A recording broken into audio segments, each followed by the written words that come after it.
The race between Bernie Sanders and Hillary Clinton is tightening just 3 days before the Nevada caucuses. A new poll from CNN shows Clinton leading Sanders in the state by just 1 point, 48 to 47. Now, clearly, that is a neck-and-neck race here. Let's turn to Nancy Cordes in Washington, D.C. Those numbers have changed drastically in Nevada. What's behind them? I think it's Sanders' big win in New Hampshire, primarily, Contessa. Even just a month ago, Clinton was leading Sanders in the few polls that have been taken in Nevada by 10 or 20 points. And then fairly quickly after that blowout in New Hampshire, where he won by 22 points, suddenly that gap was gone. And even though she's had a huge head start in the state, organizing, connecting with Hispanic voters, doing a lot of outreach to the unions. She sewed up a lot of union endorsements of Dreamers in Nevada.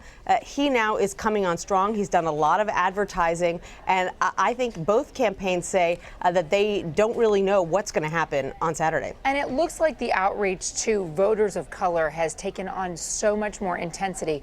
We saw Hillary Clinton yesterday at a gathering in New York City, and she seemed to be so intent on tying up African-American support. She called into question what Republicans are doing for decades, really, in Washington and what they have threatened to do to President Obama. Let me play it.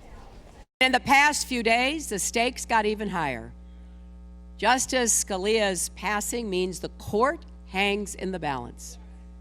Now, the Republicans say they'll reject anyone President Obama nominates, no matter how qualified.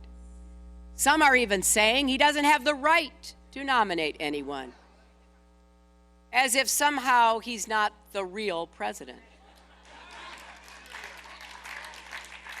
You know, that's in keeping what we've heard all along, isn't it? Many Republicans talk in coded racial language about takers and losers. They demonize President Obama and encourage the ugliest impulses of the paranoid fringe. This kind of hatred and bigotry has no place in our politics or our country. To be clear, what we've heard from most Republican lawmakers isn't whether President Obama has the right to nominate someone. It's whether they have the right not to have a hearing, not to hold a vote on his nominee to the Supreme Court.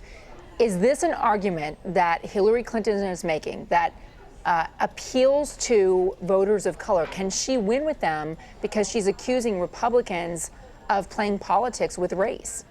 Possibly. I mean, she is echoing a sentiment that many African-American voters, including probably a lot of the people in that room in Harlem yesterday, have felt for years, which is that President Obama has somehow been treated differently, in part because of his race. Keep in mind, there are still a lot of Republicans out there, including some Republican lawmakers, who still insist that President Obama is a secret Muslim who was not born in this country. And there are African-Americans who believe that he has not been treated fairly because he is black. And so this is a case of knowing your audience.